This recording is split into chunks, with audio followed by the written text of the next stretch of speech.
날개미 내가 편안히 쉬네.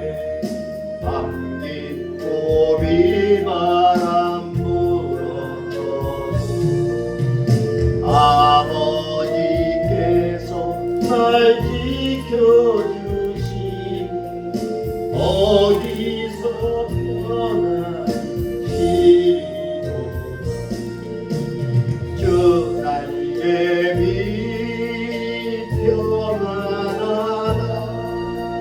그 사랑 끊을 자니요. 저 날개미 되시는 영원히 거기서 살리. 저 날개미 나의 피난처네. 어디서 쉬기를 원하노라. 세상이 나를 외롭지 못하나 어디서 평안 누리리라. 저 날개미 평안하다. 그 사랑 끊을 자니요. 저 날개미 되시는 영혼 영원히 거기서 살리. 저 날개미 참된 기쁨이 있네. 고달픈 세상 지나는 동안 나 거기 숨어 돌보심을 받고 영원한 안식 얻으리라. 저 날개미 평안하라. 그 사랑 끊을 자니요. 저 날개미 되시는 영혼 영원히 거기서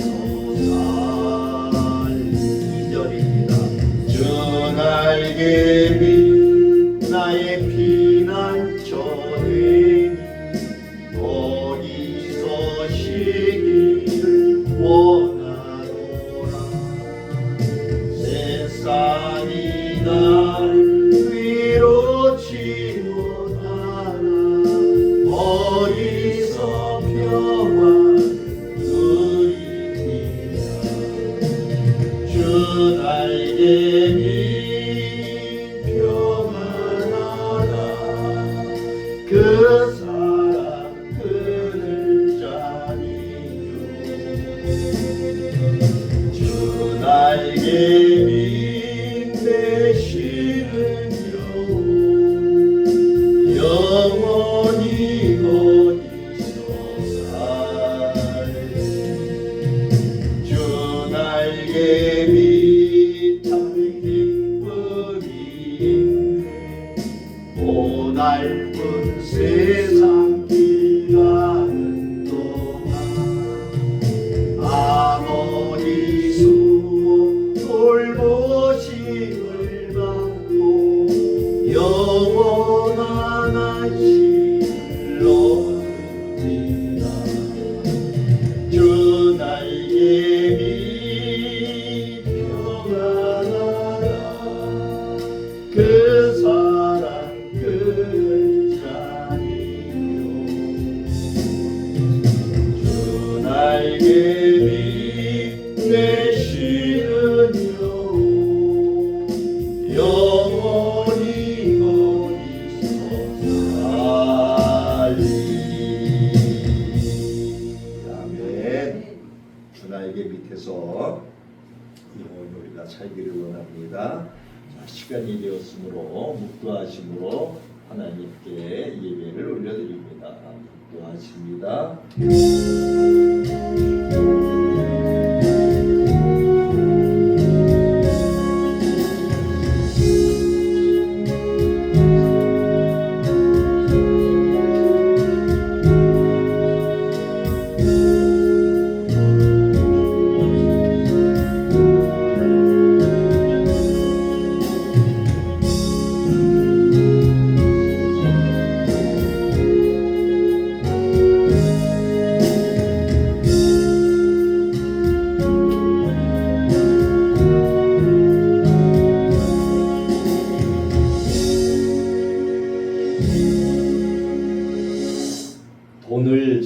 자랑하지 말고 있는 바를 족한 줄로 알라.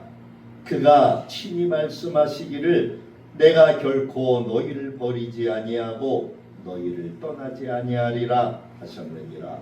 그러므로 우리가 담대히 말하되 주는 나를 돕는 이시니 내가 무서워하지 아니하겠노라. 사람이 내게 어찌하리요 하노라. 하나님의 말씀을 너희에게 일러주고 너희를 인도하던 자들을 생각하며 그들의 행실의 결말을 주의하여 보고 그들의 믿음을 본받으라. 예수 그리스도는 어제나 오늘이나 영원토록 통일하시느니라. 아멘. 고맙습니다, 주님. 우리나라 고유의 명절인 추석을 잘 지내게 하시고 이제 또한 주일을 맞아 아버지 앞에 나왔습니다. 우리는 주 안에서 내 영혼이 안전함을 믿습니다. 주님께서 늘 돌보아 주시고 지켜주시고 인도하여 주시기 때문에 저희는 주님께 감사할 수밖에 없습니다. 오늘도 우리가 드리는 이 예배를 기쁘게 받아 주시기 원합니다. 우리의 마음과 우리의 생각은 온통 세상을 향해 있지만 이 시간만큼은 주님만 바라보며 주님만 붙잡고 의지하며 나가기를 원합니다. 아버지여, 우리를 사랑해 주셔서 감사합니다. 오늘 우리가 드리는 이 예배가 신령과 친정으로 드리는 예배가 되게 하시고 기쁨으로 흠양하시는 우리 하나님 되도록 도와주옵소서. 감사드리옵고 예수님 이름으로 기도드리옵나이다. 아멘. 찬송가 20장입니다.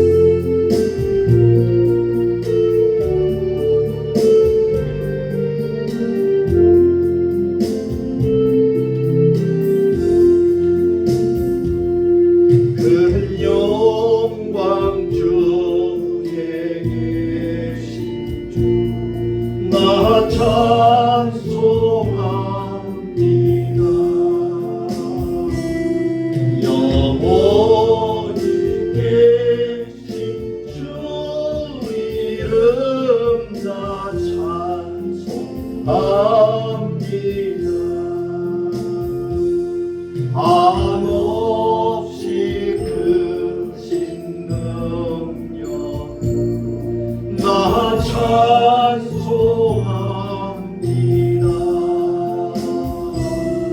잠대고 깊은 그 언약 나 찬송합니다.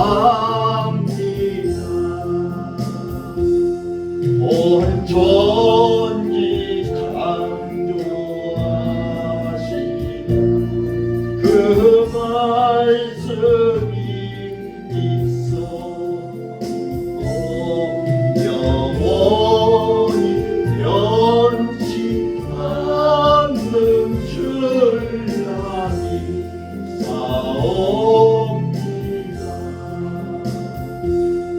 그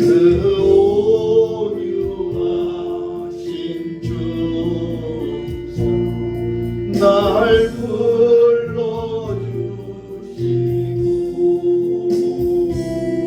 그 꿈에 품어주시니 나 찬송합니다.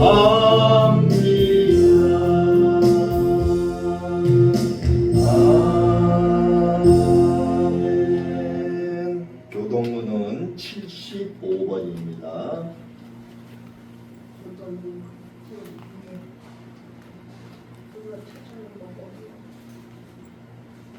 75번 마태복음 6장에 있는 말씀입니다.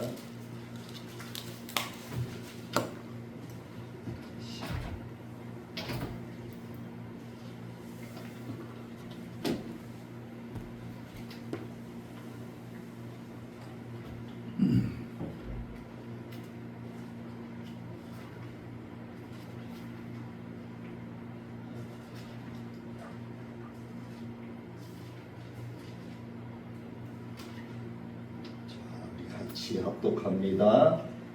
75번입니다. 그러므로 내가 너희에게 이르노니 목숨을 위하여 무엇을 먹을까 무엇을 마실까 몸을 위하여 무엇을 입을까 염려하지 말라. 목숨이 음식보다 중하지 아니하며 몸이 의복보다 중하지 아니하냐. 공중의 새를 보라. 심지도 않고 거두지도 않고 창고에 모아 들이지도 아니하되 너희 하늘 아버지께서 기르시나니 너희는 이것들보다 귀하지 아니하냐. 너희 중에 누가 염려함으로 그 키를 한 자라도 더할 수 있겠느냐. 또 너희가 어찌 의복을 위하여 염려하느냐. 들의 백합화가 어떻게 자라는가 생각하여 보라. 수고도 아니하고 길쌈도 아니하느니라. 그러므로 염려하여 이르기를 무엇을 먹을까 무엇을 마실까 무엇을 입을까 하지 말라. 이는 다 이방인들이 구하는 것이라. 너희 하늘 아버지께서 이 모든 것이 너희에게 있어야 할 줄을 아시느니라.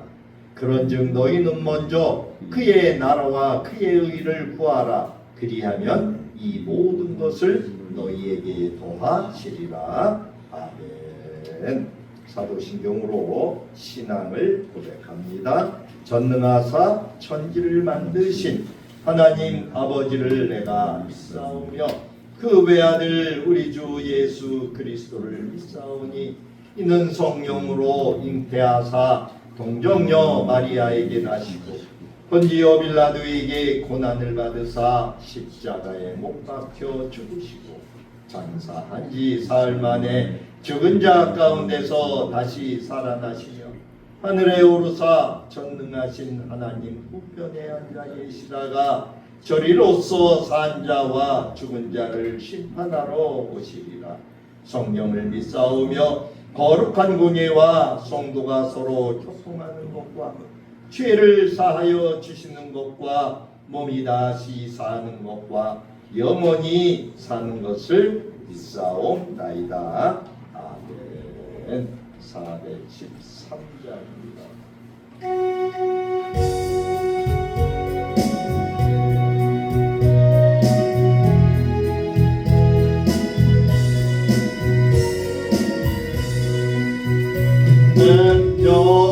평생에 가는 순탄하여 늘 잔잔한 강같은 근품 파로 무섭고 어렵든지 나의 영혼은 늘 편하다. 내 영혼 평안해. 내 영혼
내 영혼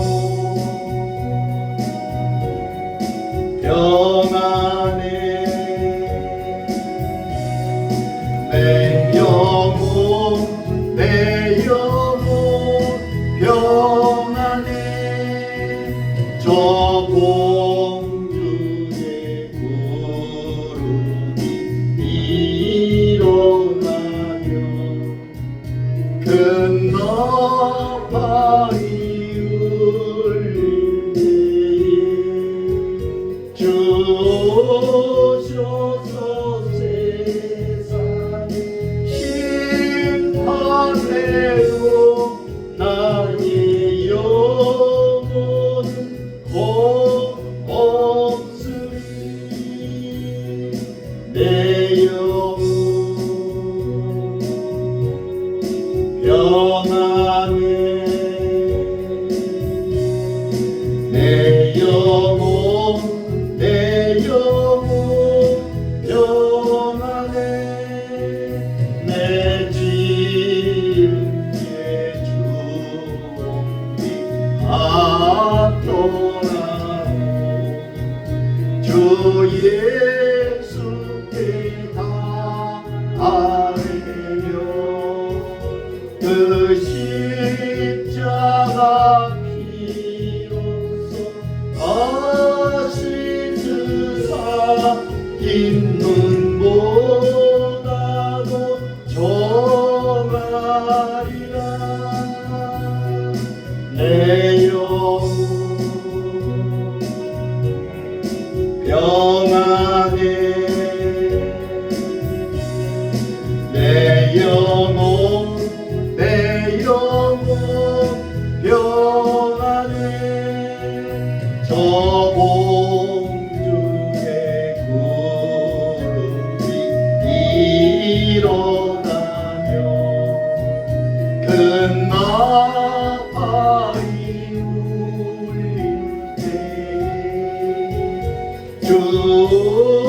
주셔서 세상을 심판해요 나의 영혼은 없으리 내 영혼 평안해 내 영혼 내 영혼 평안해 아멘. 참회의 기도 시간입니다. 공동 기도문을 보십니다. 10월 둘째 주 먼저 말씀을 보고 기도를 드리기를 원합니다. 말씀을 봅니다. 왕이신 나의 하나님이여 내가 주를 높이고 영원히 주의 이름을 송축하리이다. 내가 날마다 주를 송축하며 영원히 주의 이름을 송축하리이다. 아멘. 경배의 하나님 아버지 주님의 성령이 우리에게 임하심으로 우리의 입술을 열어 주님을 찬양하게 하심을 감사합니다. 또한 귀한 이 시간 주님의 시간으로 구별하여 귀한 예배를 드리게 하시니 감사합니다. 우리에게 주님을 찬양하며 주님께 영광 돌리게 하심을 감사합니다. 우리에게 주님을 사랑하심을 깨닫게 하심을 감사합니다. 은혜의 하나님께서 우리에게 날마다 은혜를 더하여 주시니 감사합니다. 이 시간 우리를 만나 주시기를 간구합니다. 겸손한 마 심령으로 드리는 우리의 경배를 받아 주옵소서. 용서를 베푸시는 하나님 아버지 강팍한 마음, 완악한 마음, 남을 정죄했던 마음들을 그대로 가지고 주님 앞에 섰습니다. 우리의 허물 많은 몸이 용서받기 원합니다. 주님을 따르는 길이 얼마나 먼 길인지 우리는 알지 못하나 돌이킬 수 없는 것은 우리가 아오니 주님께 순종함으로 흠이 없게 하시고 우리를 도와 주옵소서. 또한 주님 앞에 간구할 때 우리의 의를 의지하지 않고 주님의 크신 긍휼을 의지할 수 있도록 축복하여 주옵소서. 우리가 기도한다고 할 때에는 인간 중심의 기도로만 일관할 때가 많았나이다. 우리가 저희 자신의 불순종과 배반 때문에 고통당하면서도 그것을 합리화시키려고 갖은 핑계와 변명을 했던 것을 용서하여 주옵소서. 전폭적으로 회개하고 주님의 긍휼만을 구하는 자들이 되게 하여 주옵소서. 우리에게 성도의 귀한 직분을 허락하심을 감사드립니다. 우리의 입술과 손길과 발길이 주님의 말씀을 전하는 귀한 복음의 증인들이 되게 하여 주옵소서. 그리하여 이 땅에 하나님의 나라가 이루어지도록 축복하여 주옵소서. 언제 어느 곳에 있든지 하나님의 자녀임을 기억하게 하시오. 죄와 타협하지 않게 하시며 사단의 세력을 막으사 주의 주권을 선포하는 백성 되게 하여 주옵소서. 열방이 주의 것 되도록 온 힘을 다하는 성도 되게 하여 주옵소서. 오늘도 말씀을 전하시는 목사님을 붙들어 주시고 주님이 주시는 자유와 평화의 메시지가 선포되어지는 시간이 되게 하여 주옵소서. 이 자리에 참석한 저희 모두에게도 하늘의 신령한 은혜를 충만하게 체험하는 시간이 되게 하옵소서. 이 시간 성령께서 친히 운행하실 것을 믿사옵고 예배의 시종을 주님께 의탁드리오며 거룩하신 예수님의 이름으로 기도드립니다. 아멘. 하나님 말씀은 신명기입니다. 구약성경 271쪽 신명기 6장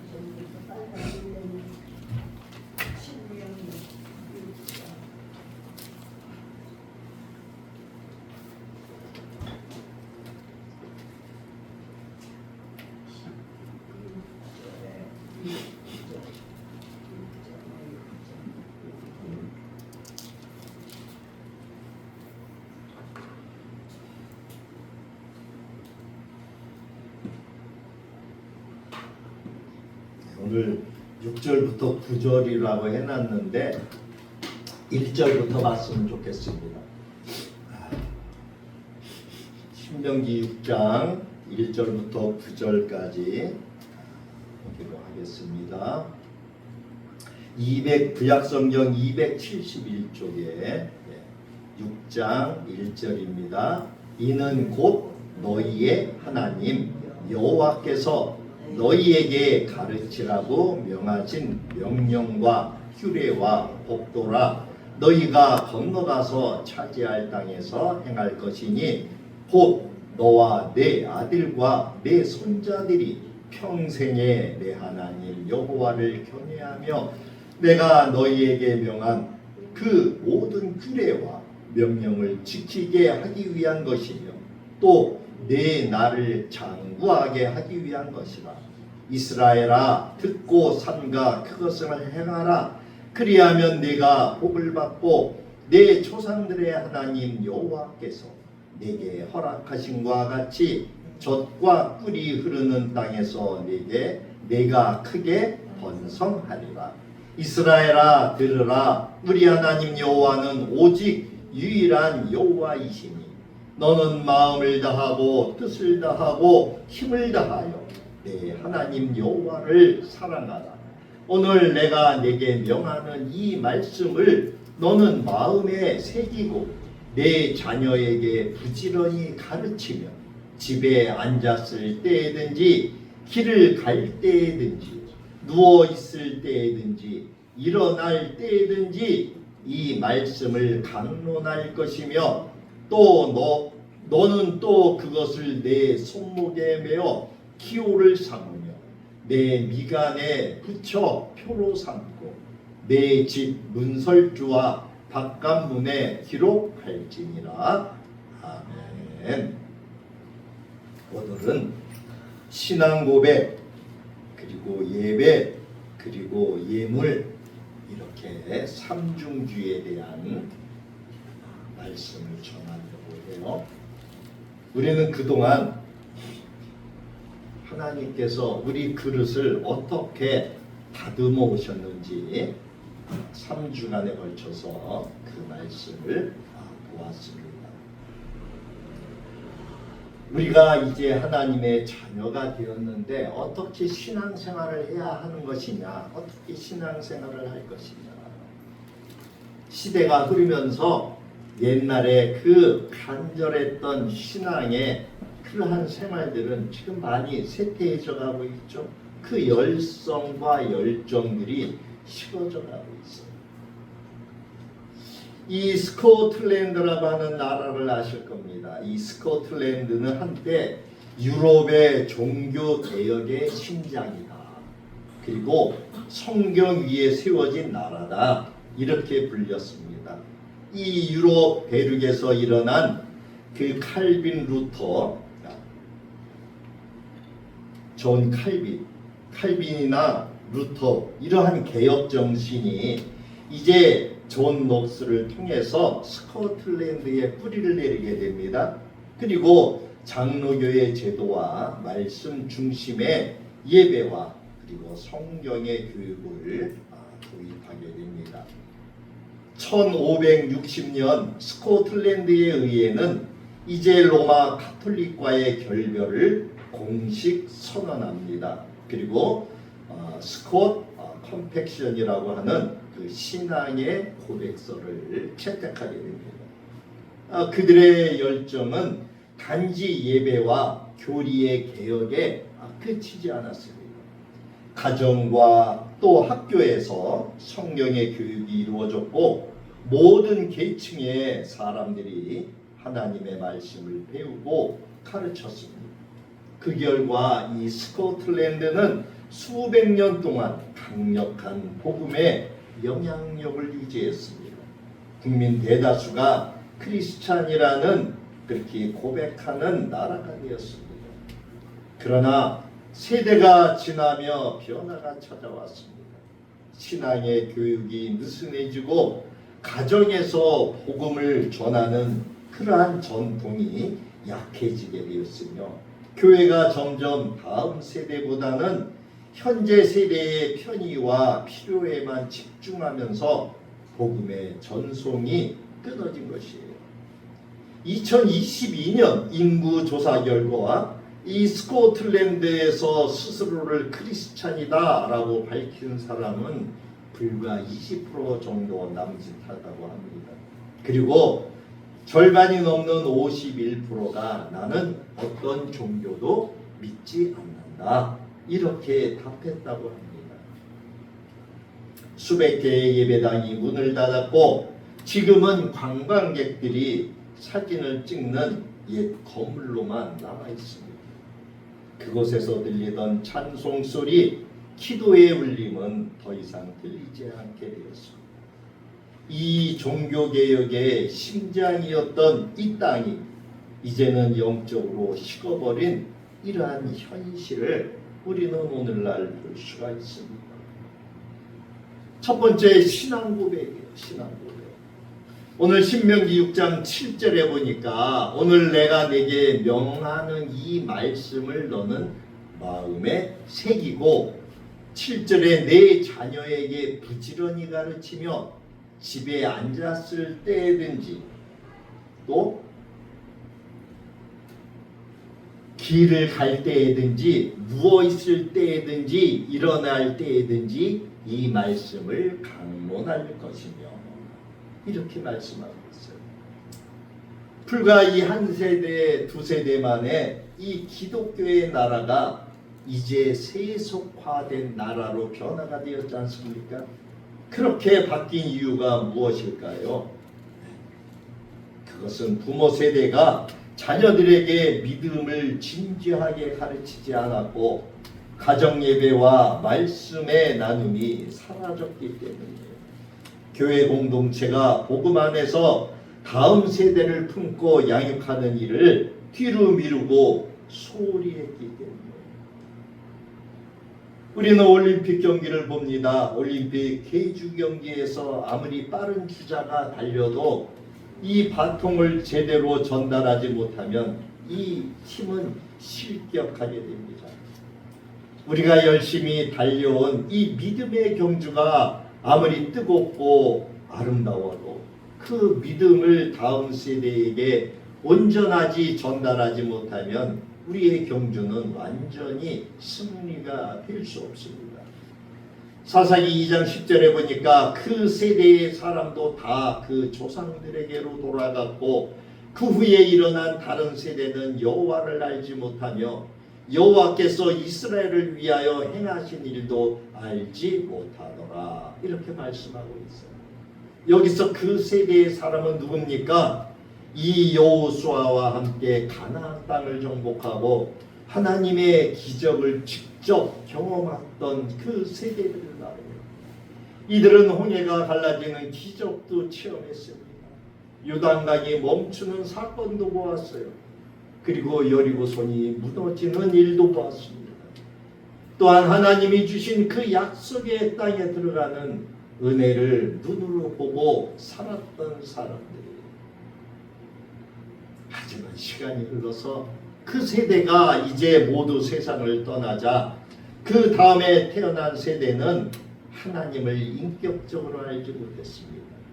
그들은 하나님의 능력과 은혜를 직접 경험하지 못했고 부모 세대가 그 믿음과 그 이야기를 간증으로 보면 되겠죠. 제대로 전해주지 않았기에 하나님의 역사와 구원의 이야기가 그들의 삶에서 점점 사라지게 된 것입니다. 결국 이 말씀은 한 세대만 지나도 믿음은 끊어질 수 있다라고 하는 것을 경고하고 있는 것이에요. 우리의 믿음은 유전처럼 자동으로 전해지지 않습니다. 보여주고 가르쳐주고 또 가르치고 삶으로 살아내야지만 다음 세대가 하나님을 알게 됩니다.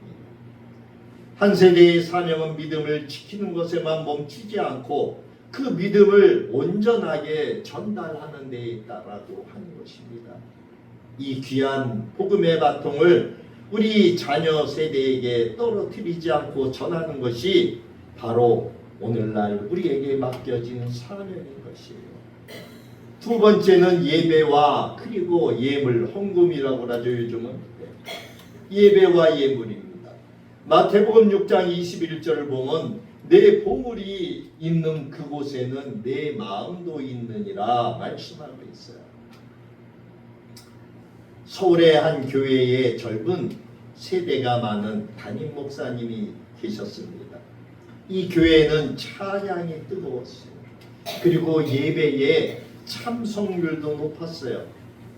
헌금 통계만 보면 목사님의 마음에 안타까움이 있었어요. 아니 이렇게 은혜를 받고 눈물까지 흘리는데 왜 헌금은 줄어드는 걸까? 목사님은 이 이유를 찾기 위해서 예배 후에 청년들과 솔직한 대화를 나누었어요. 그때 들려온 대답은 충격적이었어요. 목사님, 헌금 얘기만 나오면 유튜브에서 본 말들이 떠올라요. 교회가 돈만 밝힌다, 11조는 구약의 제도다, 필요 없다, 이러한 말씀들이 생각난다라고 하는 거예요. 오늘날 무분별한 이 유튜브가 우리의 진실한 그 신앙을 지금 변질시키고 있죠. 올바른 진리를 전하지 못하고 있다고 하는 한 증거일 것입니다.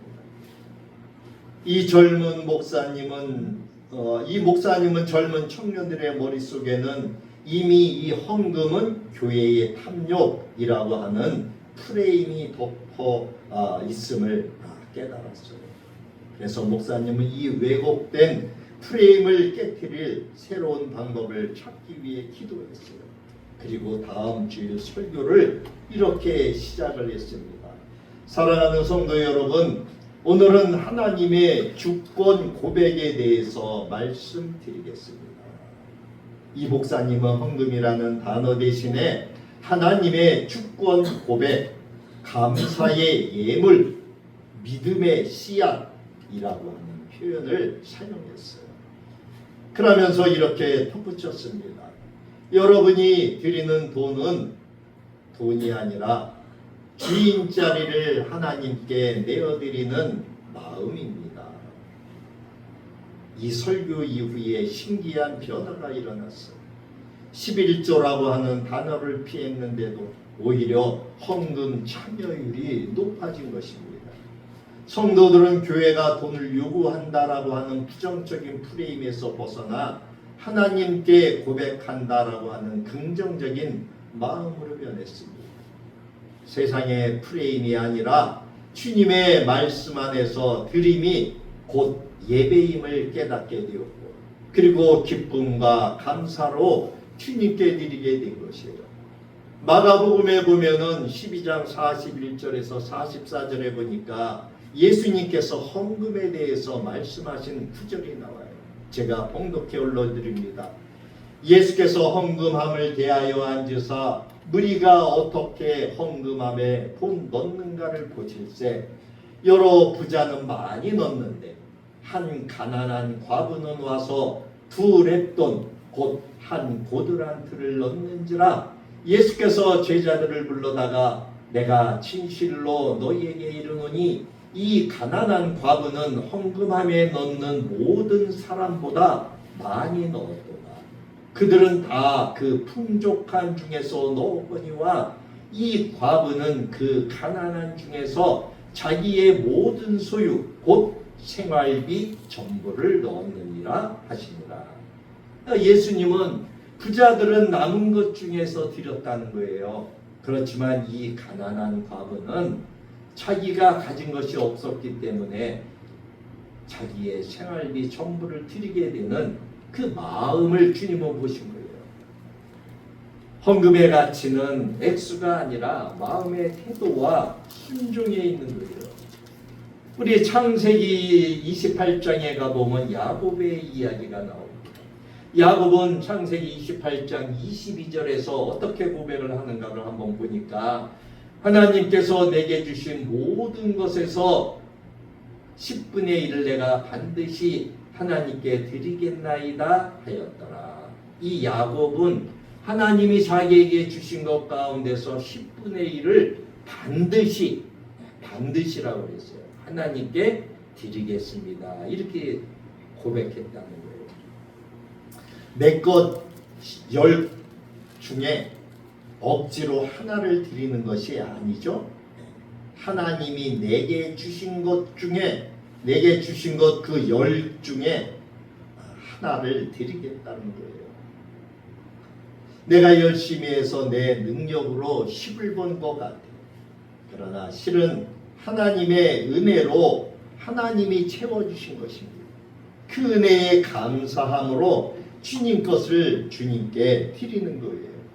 그래서 마태복음 6장 21절에 내 보물이 그곳에 있는 그곳에는 내 마음도 있다라고 하고 있는 것입니다. 우리는 예배 시간에 하나님 사랑합니다. 제 삶의 주인이십니다. 이렇게 고백을 합니다. 그리고 마치 어린아이가 부모에게 떼쓰듯이 이것 주세요, 저것이 필요해요 라며 간절히 기도해요.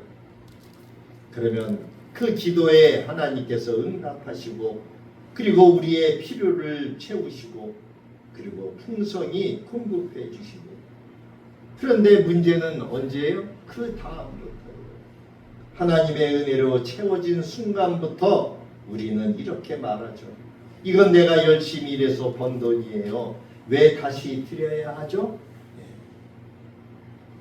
마치 사랑한다고 말만 하고 한 번도 선물을 준비하지 않는 연인처럼 우리의 고백이 표현이 없는 메마른 말로 끝나버리고 말아요. 사랑은 말로만 완성되지 않습니다. 눈에 보이는 헌신과 예물 그리고 기쁨으로 드리는 마음 속에서 사랑은 비로소 깊어진다라고 하는 것이에요. 11조와 헌금은 의무가 아니라 사랑하는 분께 마음을 표현하는 특권이에요. 헌금은 하나님께 드리는 돈이 아니라 하나님께 속한 마음을 눈에 보이게 하는 사랑의 표현이다라고 하는 것이에요. 오늘도 주님은 우리의 마음이 어디에 있는가를 보고 계셔요. 많은 사람들이 모두 하나님을 사랑한다라고 그렇게 기도하며 하나님이 원하시는 대로 하겠다고 그렇게 다짐을 하지만 그러나 마음만 그럴 뿐이지 행동은 따르지 않는다라고 하는 것을 우리는 볼 수가 있어요. 우리의 마음이 주님께 있음을 그리고 주님으로 고백하는 그러한 우리의 마음의 표현, 그것이 우리의 예배와 우리의 예물이 되시기를 주님의 이름으로 축원드립니다. 그리고 세 번째는 광야의 꽃을 피워라 라고 하는 거예요. 이사야 35장 1절을 보니까 광야와 메마른 땅이 기뻐하며 사막이 백합화 같이 피어 즐거워하며. 한 선교사 부부가 긴 사역을 마치고 잠시 휴식을 위해서 여행을 떠났어요. 이들이 향한 곳은 사람의 발길이 거의 닿지 않는 중동의 광야였습니다. 끝없이 펼쳐진 모래 언덕과 그리고 바람에 날리는 모래 먼지 그리고 수평선까지 이어진 그 메마른 땅, 그것을 바라볼 적에 생명이라고는 한 줌의 마른 풀조차도 보이지 않았어요. 생명이 없는 것 같았어요. 그런데 바위 절벽의 틈 사이에서 아주 작은 분홍빛 무언가가 보였어요. 가까이 다가가 보니까 그곳에는 연약한 꽃 한 송이가 피어 있었어요. 뜨겁게 내리쬐는 태양, 그리고 비 한 방울 내리지 않는 이 메마른 땅. 그런데 누군가 돌봐주지 않아도 그 꽃은 바위 틈을 뚫고 뿌리를 내리고 있었어요. 우리도 가끔 아스팔트 그 갈라진 틈 사이에서 그 풀이 자라고 꽃이 피는 것을 볼 수 있잖아요. 이 선교사님 부부는 발걸음을 멈추고 한참 동안 그 꽃을 바라보았어요. 그리고 마음속에 이런 깨달음이 스쳐 지나갔습니다.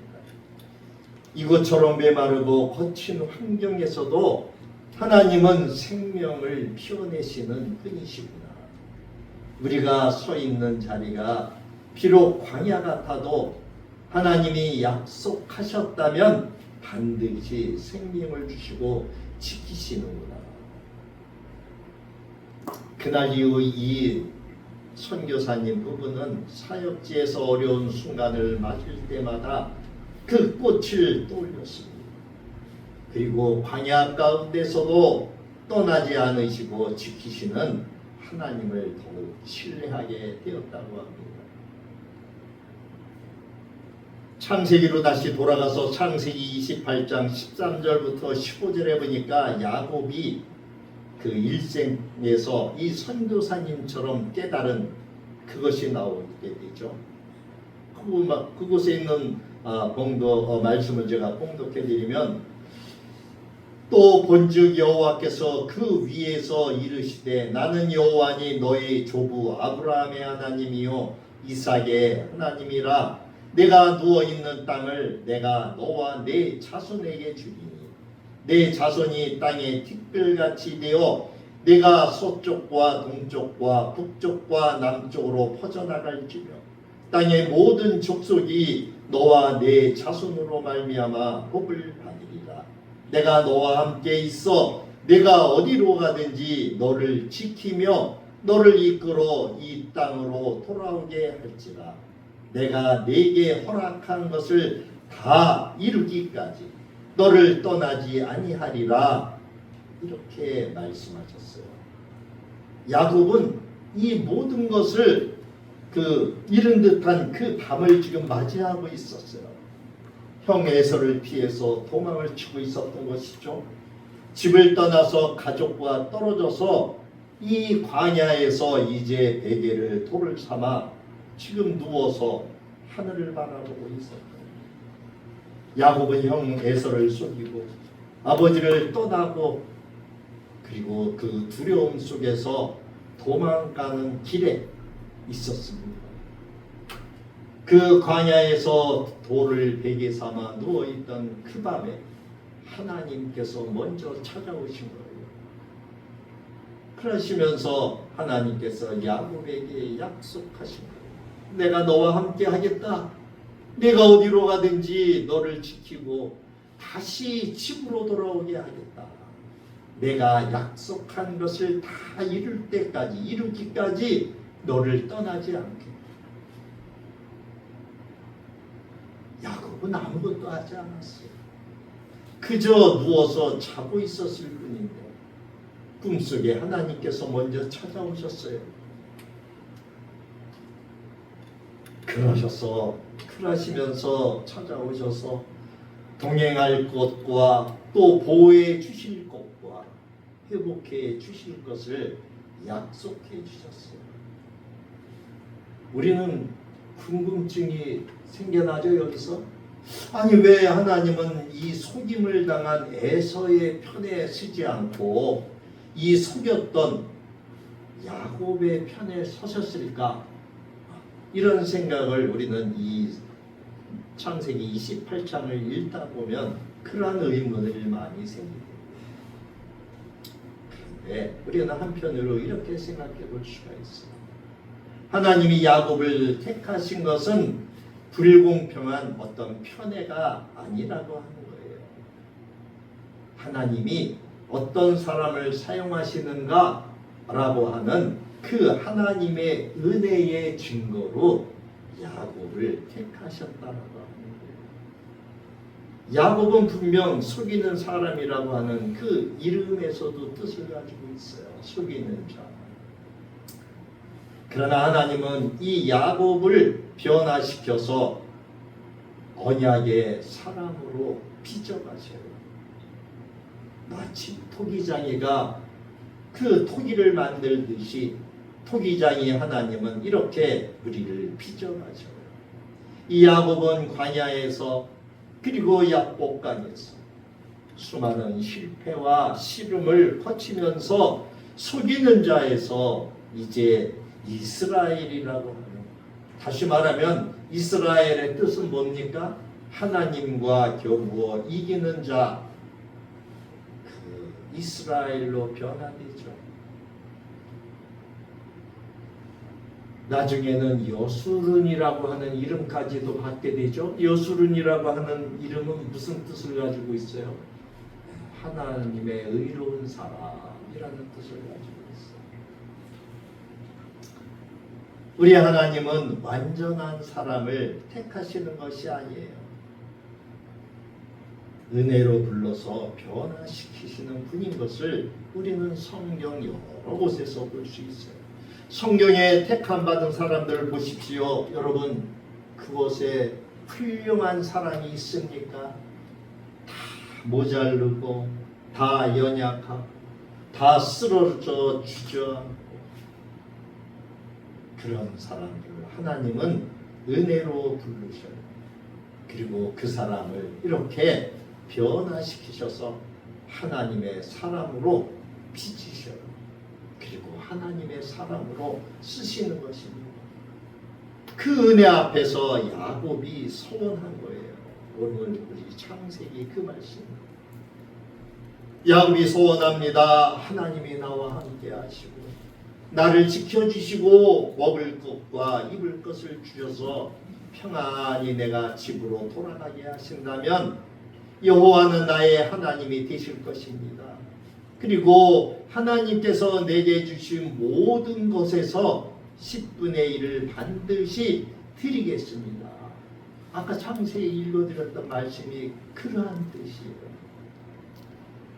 이 야곱의 11조의 소원은 축복을 얻기 위한 거래가 아니었어요. 하나님이 이미 약속하신 그 사랑과 그 보호에 대한 감사와 헌신의 고백이었던 것입니다. 그날 이후에 야곱의 인생이 바뀌게 되죠. 이 야곱이 붙잡고 소유하려던 이러한 사람에서 이제 들을 줄 아는 사람으로 변화해 갑니다. 사랑하는 성도 여러분, 오늘 우리도 마찬가지입니다. 하나님은 우리가 준비되기 전에, 우리가 의롭기 전에 먼저 다가오셨어요. 우리가 죄인 되었을 때에 하나님은 우리를 택하시고 불러주셨어요. 그리고 이 자리에까지 인도하셨어요. 저와 여러분이 이 은혜를 경험하고 지금 이 자리에 있는 거예요.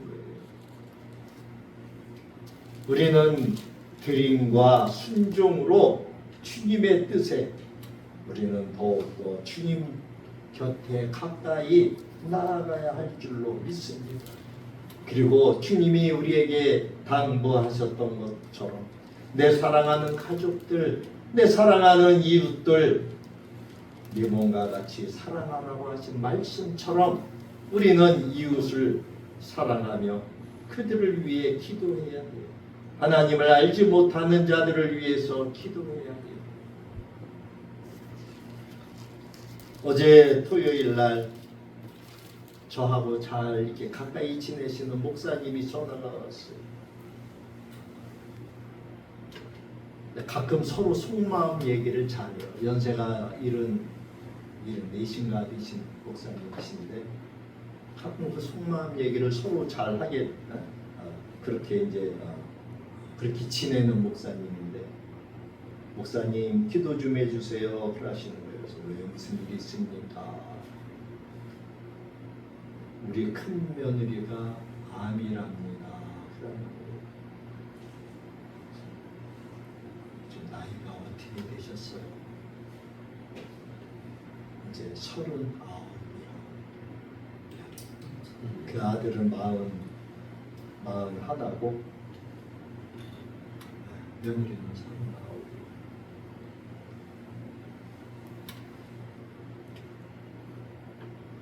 저처럼 두 아들이 있대요. 큰 아들하고 작은 아들. 근데 둘 다 엄마 뱃속에서부터 모태 신앙을 가지고 그렇게 태어나서 신앙생활을 하고, 그 교회에서 지금 어머니가 목사님인데 그 아버지는 일찍 돌아가셨고 두 아들을 이 목사님이 키우셨어요. 근데 아들들이 잘 그래도 큰 아들은 큰 회사의 연구원으로 있고, 작은 아들은 외국으로 무슨 대학이라고 잃어버렸어요. 스탠포드 대학이라고 했나 무슨 대학. 그러다가 어머니가 쓰러지는 바람에 박사학위 받으러 갔다가 공부를 다 마치지 못하고 돌아온 거예요. 교회에서 신앙생활도 열심히 하고 늘 이 목사님 마음에는 신앙생활 열심히 하는 것 같은데 그냥 어머니가 시어머니가 아들 입장에서는 어머니고 며느리 입장에서는 시어머니잖아요. 그 교회에서 어머니가 교회를 시작하시면서 그 교회에서 신앙생활을 쭉 해나왔으니까 조금만 좀 믿음이 좀 이렇게 자랐으면 하는. 그러니까 그 목사님 눈에 보면은 믿음이 않잖고 늘 그냥 교회만 왔다 갔다 하는 것 같고 형식적인 종교 생활만 하는 것 같고 그런 적이었었는데 이번에 건강검진 이렇게 저기 몸이 안 좋아서 받는 과정 속에서 발견이.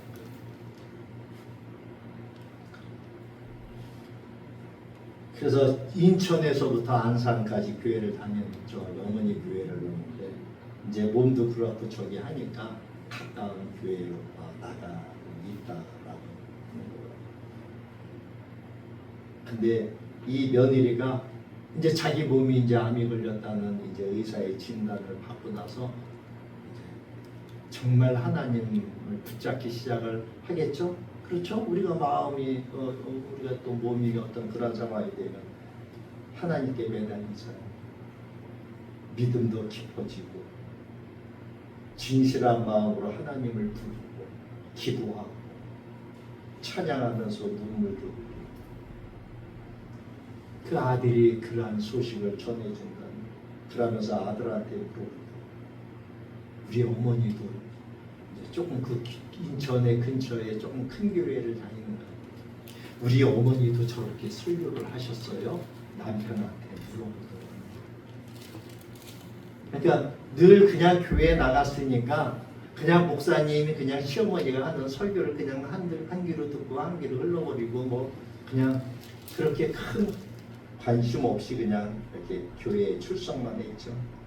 그래야 자기 몸이 이제 암이라고 하는 소식을 듣고 간절한 마음에 하나님의 말씀도 더 귀담아 듣게 되고 하나님께 더 매달리게 되고 그러면서 하나님의 그 복음의 말씀이 이 며느리의 귀에 쏙쏙쏙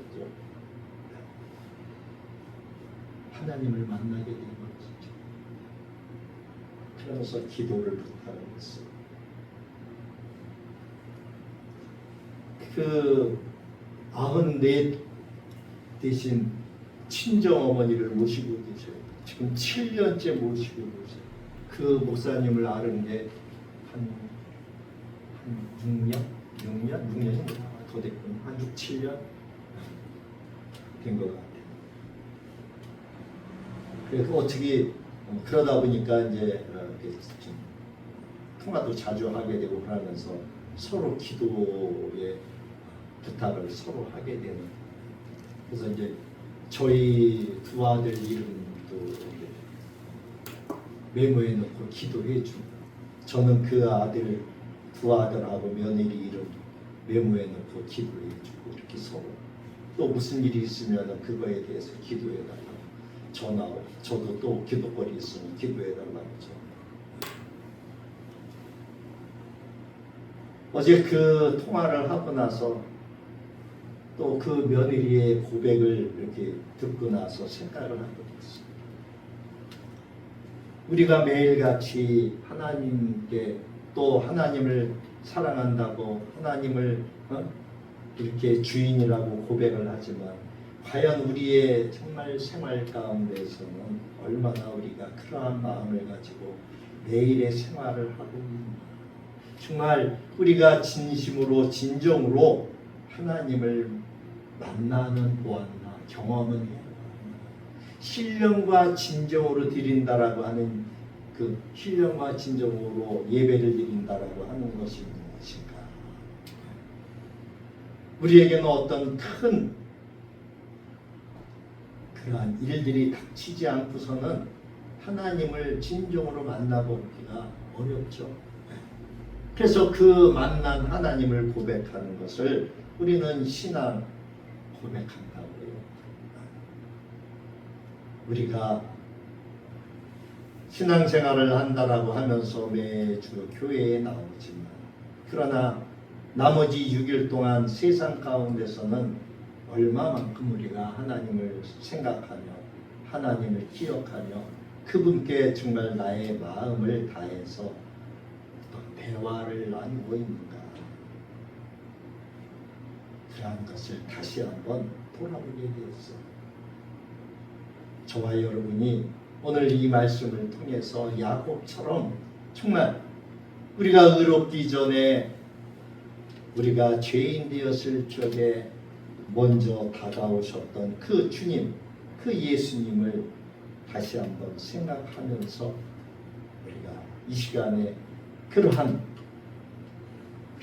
신앙을 점검하는 귀한 시간이 되시기를 주님의 이름으로 축원합니다. 기도합니다. 하나님 아버지, 저희 부모에게 맡겨주신 복음을 자녀 세대에게 충성스럽게 전하게 하여 주옵소서.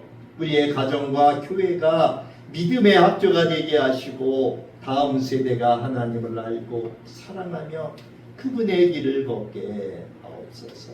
스코틀랜드의 현실이 우리 대한민국의 미래가 되지 않기를 원합니다.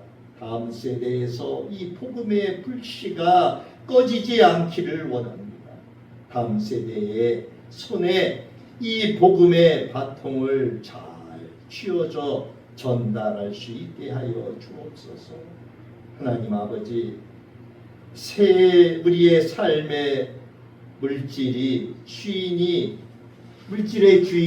주님이지 않기를 원합니다. 세상은 돈이 전부인 것처럼 말하고 하나님께 드리는 물질을 탐욕이라고 비난하는 소리가 커지고 있습니다. 우리의 마음이 흔들리지 않게 붙들어 주시고 주의 말씀으로 우리의 마음과 우리의 헌신을 지켜가게 하여 주옵소서. 11조와 헌금이 율법의 침이 아니라 주님을 향한 감사와 믿음의 고백인 것을 잊지 않게 하시고 우리의 삶과 물질이 주님께 속해 있음을 기억하게 하옵소서. 저희를 붙잡고 있었던 것은 세상의 것들이었습니다. 무언가를 소유해야만 안전하다고 믿었던 그러한 마음이었음을 고백하며 얘기합니다. 그런 저희에게 주님께서 먼저 다가오셔서 조건 없는 사랑과 끝없는 보호와 또 저희를 자녀로 삼아주심에 감사를 드립니다. 그 은혜 앞에서 저희의 마음이 열리고 소유하던 손이 이제 풀어져서 드릴 줄 아는 그러한 하나님의 사람이 되도록 도와주옵소서. 오늘도 귀한 말씀 주심에 감사드리옵고 살아계신 우리 구주 예수님의 이름으로 기도드립니다. 아멘. 찬송가 210장 찬양하며 예물을 올려드립니다.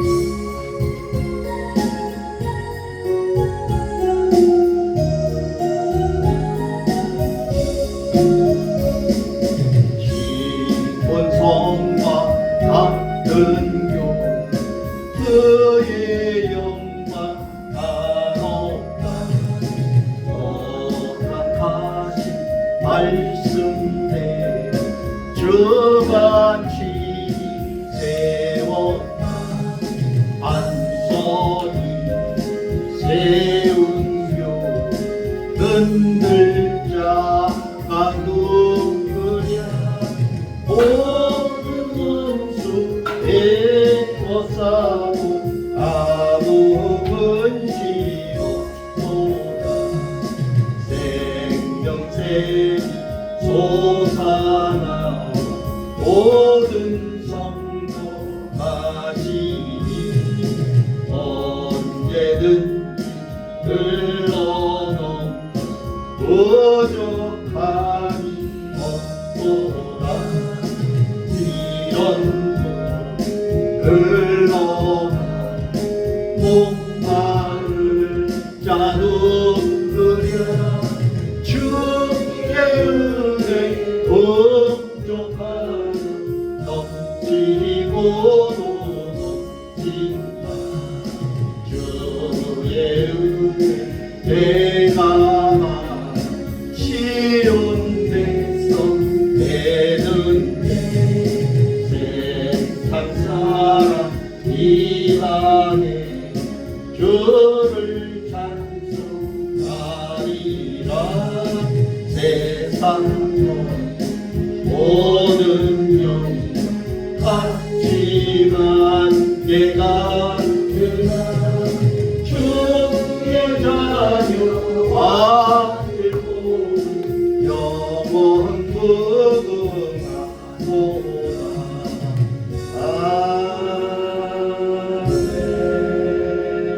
주님 감사합니다. 오늘도 저희에게 생명의 말씀 또 우리의 마음을 울리는 귀한 말씀 주심에 감사를 드립니다. 주께서 저희를 날마다 이렇게 사랑하시고 인도해 주셔서 감사를 드립니다. 오늘도 하나님 앞에 우리의 마음과 뜻과 정성을 다해서 10의 1조와 감사 헌금과 선교 헌금과 추정 헌금을 올려드립니다. 주님 기쁘게 흠양하여 주옵소서. 이 예물이 쓰여지는 곳곳마다 하나님의 놀라운 은혜와 기적의 역사가 함께하기를 간절히 빌고 원합니다. 드리는 손길 기억하여 주옵소서. 하나님께 드리니 기쁨이 되게 하시고 그 손길이 복을 받아 자녀가 잘 되는 것도 보게 하시고 이 땅에 사는 동안 물질로 인하여 어려움과 궁핍함을 당하지 않도록 항상 풍족하게 일용할 양식 허락하여 주옵소서. 이제는 우리를 구원하신 예수 그리스도의 크신 은혜와 우리 아버지 하나님의 무한하신 사랑하심과 극진하심 또 성령님의 감화감동 위로 교통 내주 역사하심 오늘 하나님 앞에 나와 하나님을 찬양하며 예배하며 경배하는 하나님의 권속들 위에 그리고 하는 손의 모든 일 위에 우리 참빛교회 위에 이 나라와 이 민족 온 세계 열방 위에 이제로부터 영원토록 함께 계실지어다. 아멘.